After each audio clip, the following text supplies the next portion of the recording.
I wouldn't say that I'm an artist. I don't really think that I am an artist, but I think that I use photography as a way for me to look at my life and look at my family and my friends and look at my community.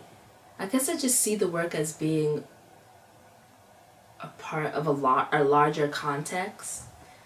So for me, going to Trinidad began with my interest in looking at my family and photographing my family and being in the place. But through that experience, I began to question and wonder more about the historical context. So while I was photographing, I was questioning whether it was okay for me to be photographing in certain spaces and doing certain things and certain lights, I guess, because I'm not from Trinidad. My parents are from Trinidad, all my family is from Trinidad, but I wasn't born there. I didn't grow up there.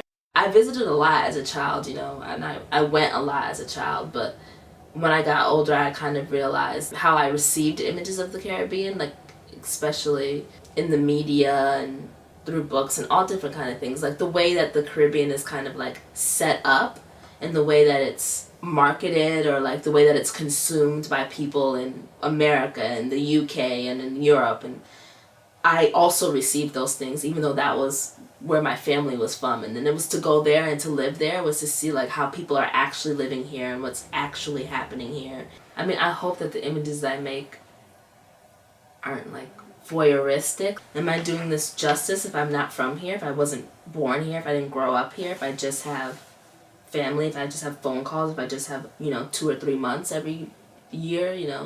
Sometimes I'm photographing in places to say we were here. I read the books and I saw the movies, and then I was like, oh yeah, but still, what about this? Well, if I wanted those things, if I was interested in adding those things to the canon, I was interested in those stories as being part of the larger context, well then it was important for me to go and try to see who was there and see, how I could help people that were already making their stories and amplify them, or whatever I could do with it.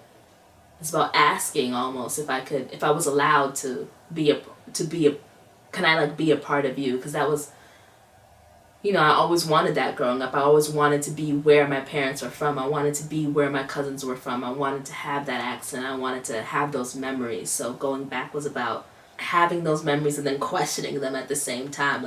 I want to have these memories, but they're not mine, they're somebody else's. So am I allowed to? Sometimes I just forget that my ancestors were not in this country during that whole time, and they weren't in this country during the civil rights movement. They weren't in this country during a whole lot of things that inform Black history and that inform African American history in America. But I can't link anyone in my family to that. I can't say anybody, boycotted the bus in my family because they weren't here yet, So it's important for me to know that history as well as know this history, to understand how those two things meet up. I mean, in general, I'm finding now more that going forward when I do stuff, I'm thinking about I just don't want to be throwing things out there just to throw things out there. It's what am I doing it for? Who is this for? Who's going to get to look at this? Who will see this and connect with this? How can I get to those people? Because that's who I would like to see it.